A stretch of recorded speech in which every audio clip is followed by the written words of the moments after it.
Bonjour, c'est Toba Gaming. La dernière fois, nous avons fait le chapitre 1 de Pokémon Prism. Aujourd'hui, je vous propose la suite avec le chapitre 2, qui est plus court, mais tout aussi bien. Mais promis, le chapitre 3 sera bien plus long. En tout cas, si cela vous plaît, n'hésitez pas à aimer, à commenter et à vous abonner. Ça fait toujours plaisir, ça soutient. Et bonne vidéo à tous.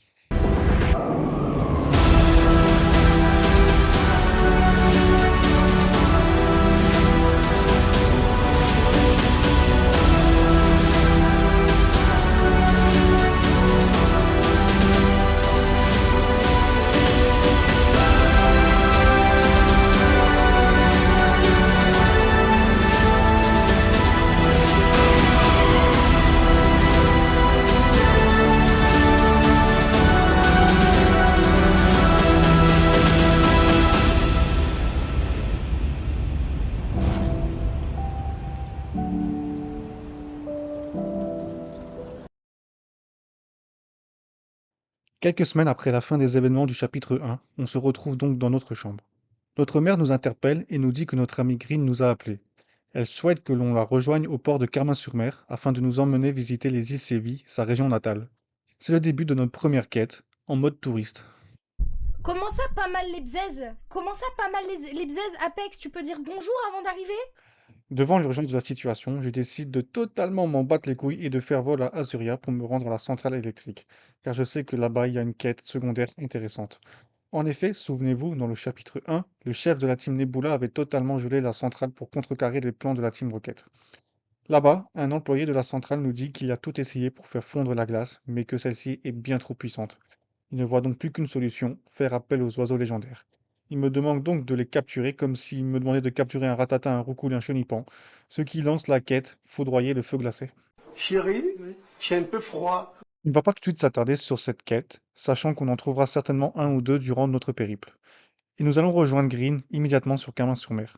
Cette dernière est toute enthousiaste à l'idée de nous faire découvrir ses îles natales et nous dit que c'est un bon endroit pour se reposer, se doutant que nous allons bientôt partir nous faire un nom dans une autre région.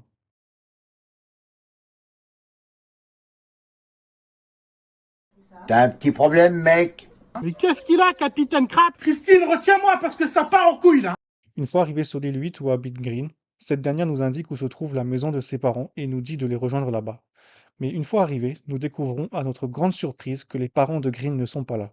C'est alors qu'une voisine rentre dans la maison en panique et nous informe que les parents de Green se sont enfuis dans la forêt car ils étaient pourchassés par des personnes mystérieuses habillées en noir. Nous décidons alors naturellement d'aller les aider, ce qui clôt la quête en mode touriste et lance la prochaine, trouble au bois au B. Nous nous dirigeons alors vers le nord de l'île où se trouvent ces fameux bois de baie. Au fond de ceux-ci, nous trouvons les parents de Green qui sont interrogés par les mystérieux hommes vêtus de noir. Ils leur demandent des renseignements sur une énigmatique entité 1, mais les parents de Green ne leur donnent pas la réponse souhaitée. Très vite, l'un des ravisseurs nous remarque et souhaite nous attaquer, mais Green arrive pile au bon moment. Nous affrontons chacun un des deux malandrins, et après une victoire rapide, ces derniers prennent leurs jambes à leur cou, ce qui clôt la quête, trouble au bois B. Après cela, une conversation avec les parents de Green s'impose. Ces derniers révèlent que ces personnages étaient à la recherche de l'entité 1, ce qui étonne Green, car d'après elle, l'entité 1 n'a pas été aperçue depuis 12 ans. Devant notre incompréhension, Grid décide de nous dévoiler la vérité.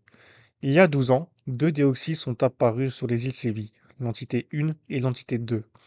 La Team Rocket, une organisation criminelle censée avoir disparu depuis plusieurs années, et dont faisaient d'ailleurs partie les ravisseurs des parents de Green, a tenté de s'en emparer. Mais Green et ses amis ont réussi à les en empêcher. L'entité 2 est ensuite partie à la recherche de la première, car elle était trop faible pour la Team Rocket. Le père de Green nous révèle alors qu'un Déoxys a été aperçu il y a quelques jours et qu'il est certain qu'il s'agit de l'entité 1. Green nous dit alors qu'il faut absolument la retrouver avant la Team Rocket et que nous devons fouiller toutes les îles à la recherche d'indices pendant qu'elle fouillera Kanto. C'est ainsi que commence la quête sur les traces de Déoxys. Je suis tellement seul.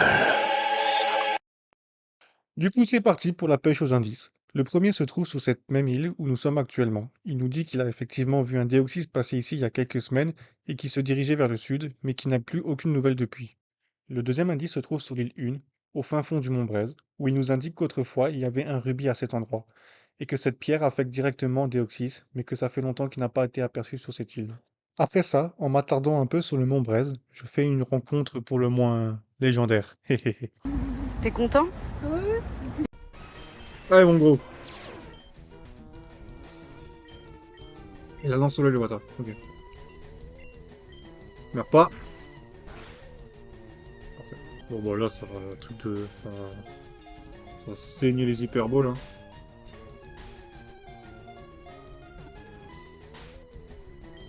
Il veut pas aller au-delà de 1. Donc il va aller bien en dessous de 1.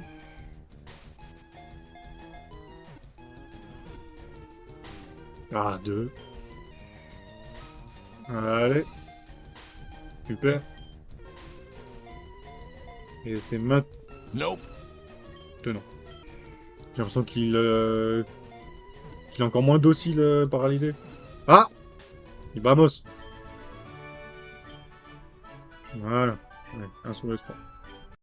Nous poursuivons ensuite nos recherches d'indices sur l'île 2, où un habitant nous dit qu'aucun Déoxys n'a été vu ici depuis plusieurs années. Sur cette même île, je trouve un bâtiment qui n'est pas censé exister dans les jeux de base. En y entrant, je vois à l'intérieur un Mario, un Link et un Ness. En discutant avec le propriétaire des lieux, il me dit que ce bâtiment sert à voyager dans le multivers, c'est-à-dire dans des univers alternatifs, comme par exemple un univers où les humains n'existent pas, ou un autre où ce sont des Pokémon qui ne restent les humains, etc. Évidemment, j'accepte immédiatement de voyager dans les différents mondes. Ouais, je suis pas du tout impliqué dans la quête de Deoxys pour sauver le monde, tant pis, on verra ça plus tard. Notre premier voyage nous emmène dans un passé alternatif, en 2001, plus précisément au Bourg-Palette. Mais quelque chose a changé. Le laboratoire du professeur Chen a disparu.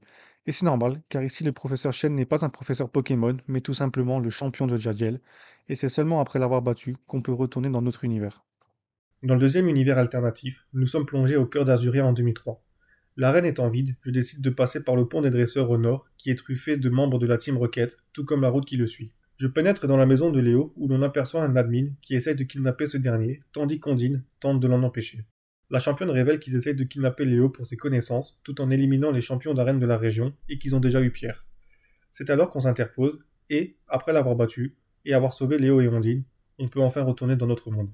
Le troisième univers alternatif se passe en l'an 2000, à la Ligue Pokémon, mais celle-ci a été totalement conquise par la Team Rocket.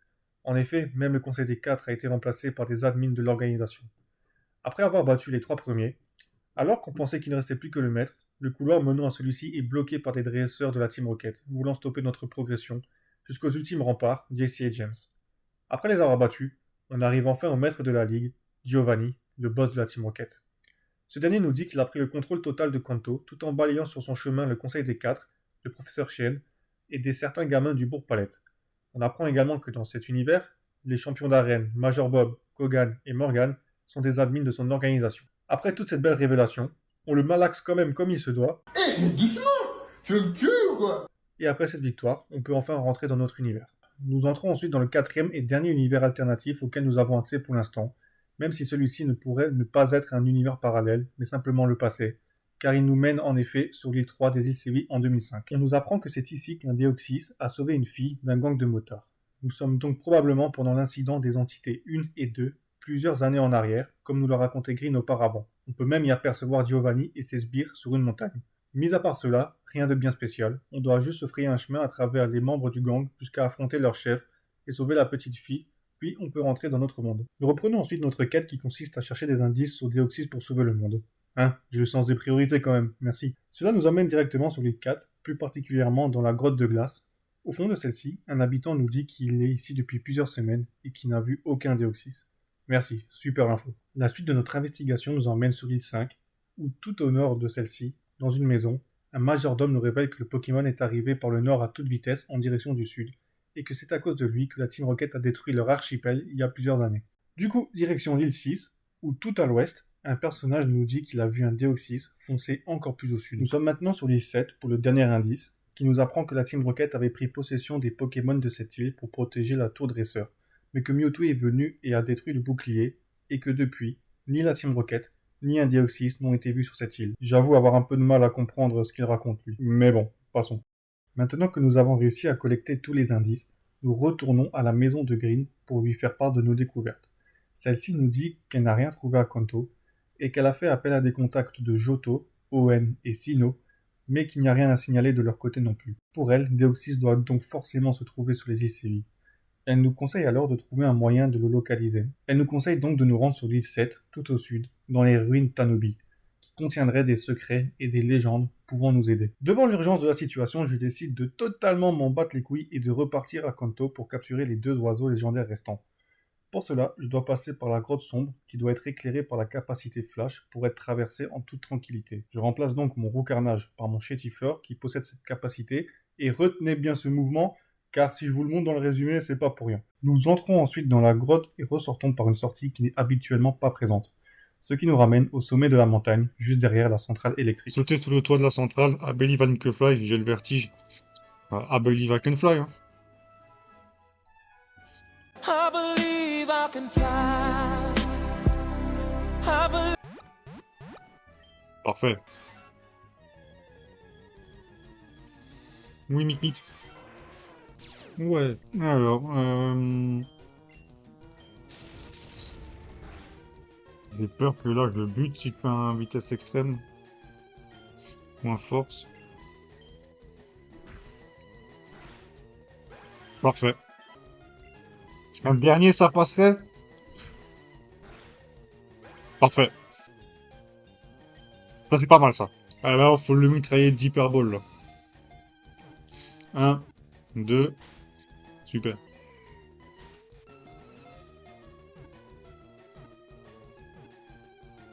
Oh, en 2 hyperbole. Parfait. Parfait, Mimi. C'est parce que tu m'as donné la chatte. Ouais, oui. Tu m'as donné la chatte. On va capturer Articola. Comment je fais pour... Ah, par contre, comment je fais pour descendre? Bah non, j'ai pas vol, en fait. Comment je fais pour descendre, du coup? Est-ce qu'ils ont pas pensé à ça? Oh, I believe I can fly, là. T'as téléporte? Bah non. Ah, peut-être code sortie. Peut-être code sortie. Non, même ça, je peux pas, putain, mais c'est quoi ça? Bref, vous l'aurez compris, on est totalement coincé et on ne peut pas utiliser vol car on a laissé notre roucarnage au PC pour prendre notre chétiflore qui avait flash. Pas le choix, je relance le jeu, je recapture Elector et on peut enfin continuer notre périple. Direction maintenant les îles Écumes où tout au fond de la grotte, nous trouvons Articone. Du plaquage en espérant que ça le paralyse. Ça paralyse pas, super. Oui, mais maintenant on le mitraille. 1, 2, 3, on n'en parle plus. Allez, c'est parti, c'est emballé, c'est pesé. Nous retournons ensuite à la centrale, chez l'employé qui nous avait demandé de les capturer. Nous libérons les 3 oiseaux pour qu'ils fassent leur travail, et l'employé nous remercie, ce qui clôt la quête, foudroyer le feu glacé. Et toujours aussi froid. Après cela, on retourne sur les îles Sévi, plus particulièrement sur l'île 7, où nous allons poursuivre la quête principale et trouver un moyen de localiser Deoxys. Pour cela, direction les ruines Tanobi, où se trouvent plusieurs chambres. Dans chacune d'entre elles, se trouvent 4 formes de Zarbi différentes. Nous capturons alors les formes E, O, Y, D, X et S. Puis nous allons au centre Pokémon pour les placer dans notre équipe, de sorte à ce que cela forme le mot Deoxys. Nous retournons alors chez Green, qui n'en branle pas une, et lui faisons part de notre idée d'utiliser les Zarbi pour localiser Deoxys. Nous les libérons alors de leur Pokéball, et ces derniers nous font avoir une vision qui nous montre une autre île, encore plus au sud de l'île 7, l'île Aurore. Blue nous rejoint et nous dit qu'il faut absolument aller là-bas, car l'un de leurs compagnons s'y trouve déjà. On sert à quoi nous en faites? Nous nous rendons immédiatement sur l'île Aurore, où se trouve Deoxys. Celui-ci se dévoile au centre de l'île, mais avant que nous puissions faire quoi que ce soit, Giovanni et ses sbires apparaissent et capturent le Pokémon. C'est alors que Red, le GOAT, intervient et propose à Giovanni un combat, le vainqueur pouvant garder Deoxys. Mais Giovanni ne l'entend pas de cette oreille et attaque Red directement avec son nouveau Pokémon, ce qui fait atterrir Red dans la mer. Blue se précipite pour le sauver. Quant à nous, le boss de la Team Rocket nous empêche de sortir nos Pokémon pour un combat et s'enfuit en prenant Green en otage. Cette dernière, avant de se faire kidnapper, nous hurle qu'il faut à tout prix retrouver Yellow pour nous aider. Ces événements clôt la quête sur les traces de Deoxys et lance la suivante. Yellow, où es-tu? On retourne donc capturer quelques Arbis et on les met dans notre équipe afin de composer le mot Yellow. On retourne ensuite sur l'île Aurore, retrouver Blue et Red, qui est toujours en train de schlaffen. Ah, je suis bien. Au moment où l'on veut utiliser les Arbis, Blue reçoit un message sur son Pokématos. Il s'agit de Yellow, qui se trouve actuellement sur une île peu connue du monde, l'île 8. On a donc capturé les Arbis pour littéralement rien du tout. Nous partons alors pour l'île 8, où nous retrouvons devant une grotte pour l'instant inaccessible, Yellow. On lui raconte tout ce qui s'est passé, et elle nous dit que nous devons la rejoindre dans sa maison, située dans la forêt de Jade. On retrouve alors Yellow dans sa maison. Cette dernière est en train de préparer un remède pour remettre Red sur pied. Elle nous carotte alors au KLM une protéine pour finaliser sa recette, et une fois celle-ci prête, elle nous dit de la rejoindre sur l'île Aurore. De retour sur l'île, Yellow donne le remède à Red, qui se remet immédiatement sur pied. On lui raconte alors ce qui s'est passé pendant qu'il était inconscient, notamment la prise en otage de Green. Ren veut absolument lui porter secours immédiatement, mais Blue lui rappelle qu'ils ont maintenant un Deoxys et qu'ils ne devraient pas foncer tête baissée, d'autant qu'ils n'ont aucune idée de l'endroit où se trouve leur base. Yellow se demande toutefois pourquoi vouloir absolument ce Deoxys, sachant qu'il est moins puissant que celui qui est apparu il y a plusieurs années. Blue explique alors qu'un Deoxys peut se changer en 4 formes. La forme de base, la forme attaque, la forme défense et la forme vitesse. Mais que celui-ci, à l'heure actuelle, ne peut rester qu'en forme de base. Red lui répond alors qu'à Kanto, un Deoxys ne peut se changer qu'en sa forme attaque ou en sa forme défense, et que les 2 autres formes, il ne peut les prendre qu'à Oen, à moins qu'on lui donne un rubis et un saphir, des pierres mystiques de la région de Oen. C'est comme ça que la Team Rocket veut sûrement renforcer son Deoxys. Red termine en disant que le dernier à avoir été en possession de ces pierres était Léo. Yellow nous demande alors de lui rendre une petite visite, ce qui clôt la quête Yellow, où es-tu et lance la quête Rubis et Saphir. On retourne alors à Kanto, dans la maison de Léo. Celui-ci nous reconnaît en tant que maître de la Ligue, et après lui avoir raconté tout ce qui s'est passé et la raison de notre présence, ce dernier nous dit qu'il a caché les pierres sous les îles 8 et 9, car c'était bien trop dangereux pour lui de les garder sur lui-même. En partant de chez lui, on remarque qu'un membre de la Team Rocket est postiche sur le toit. Je suis Spider-Man, fils de pute! Celui-ci a tout entendu, et s'en va immédiatement en faire rapport à son boss. On retourne ensuite sur l'île Aurore pour informer les autres de la position des pierres et leur dire qu'on a peut-être malencontreusement donné l'information à la Team Rocket, mais bon voilà, c'est pas la fin du monde. Red dit alors qu'on doit suivre Blue sur l'île 8, tandis que lui et Yellow iront sur l'île 9, qui est complètement infestée par la Team Rocket. Après s'être frayé un chemin à travers les sbires, on entre dans la grotte au fond de l'île, où l'on aperçoit Blue, encerclé par des Nosferalto, en compagnie d'Amos, un admin de la Team Rocket. Ce dernier nous défie en combat, et après l'avoir vaincu, il fuit en compagnie de ses sbires en nous laissant le saphir. Blue nous remercie, et nous partons alors rejoindre Red et Yellow sur l'île 9 pour leur prêter main forte. Sur l'île 9, la Team Rocket est tout aussi présente que sur l'île 8.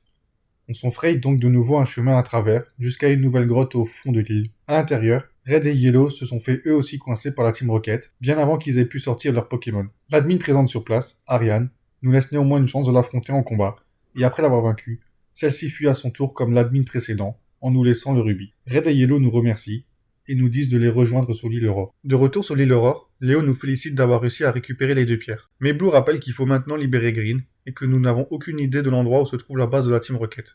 Léo nous informe alors qu'il y a un hangar abandonné sur l'île 5, qui leur faisait office d'ancienne base. Il pense que nous pourrions trouver des indices. Nous sommes donc chargés d'y enquêter, ce qui termine la mission Rubis et Saphir, et lance la mission Recherche de données. Sur l'île 5, on trouve leur ancienne base, où l'on tombe sur un admin de la Team Rocket du nom de Lambda. Après l'avoir vaincu, on fouille les lieux, pour trouver un disque dur. Une fois cela trouvé, on retourne chez Léo pour lui donner notre trouvaille. Celui-ci fouille alors l'objet sur son ordinateur pour découvrir que la base de la Team Rocket se trouve sur une île artificielle, construite de toutes pièces par le soin, ainsi que ses coordonnées. Ce sera donc logiquement notre prochaine destination, ce qui clôt la quête Recherche de données, pour lancer la suivante, et la dernière.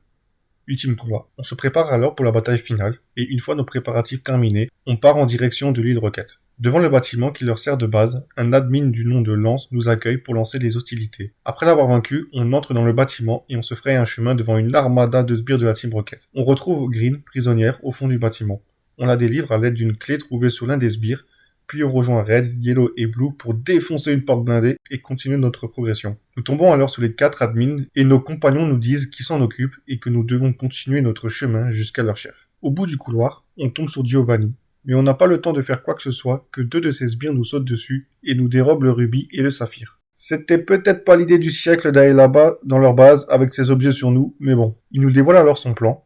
En effet, comme dit plus tôt dans la vidéo, Deoxys ne peut utiliser que certaines formes en fonction de la région d'où il se trouve. Pour contourner cette contrainte, Giovanni a décidé de fusionner le rubis et le saphir afin de former une émeraude et ainsi permettre à Deoxys de prendre n'importe quelle forme, n'importe où, et de l'utiliser pour prendre le contrôle d'autres régions. Il nous défie alors en combat. Allez Jojo, viens. Pas grand chose. Défaite tout nu en live. Ok, ça marche. Ah. Pardon, excusez-moi, on m'appelle.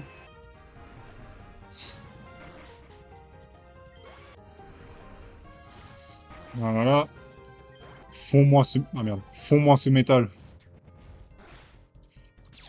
Oh, fermeté. Bon, très vif, je m'en fous. J'attaque quand même en premier. Tac.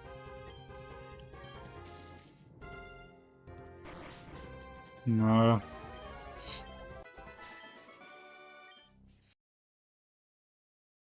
Une fois vaincu, on pensait Giovanni sans défense et prêt à abandonner. Mais on avait Ah, du oublié deuxième qu'il combat. possédait un Déoxys. BO6. Putain, il va se stuff jusqu'au bout. Parfait. Oh putain, il a soin. Oh, falche. On va même faire attaque spectre.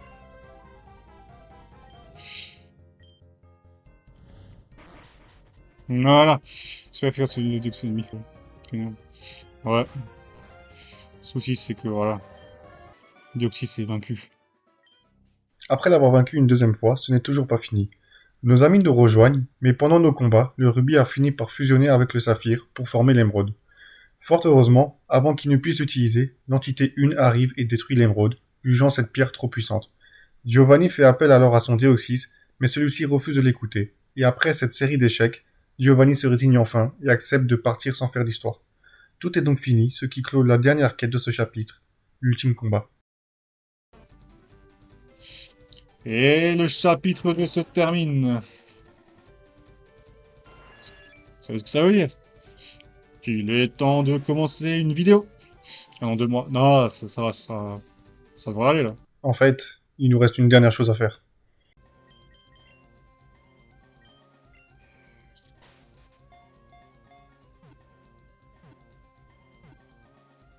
Parfait. Voilà, cette fois, le chapitre 2 est enfin terminé. J'espère que cela vous aura plu. Mais est-ce la fin de notre aventure pour autant? Il serait peut-être temps de conquérir une autre région, non? Allez, à la prochaine.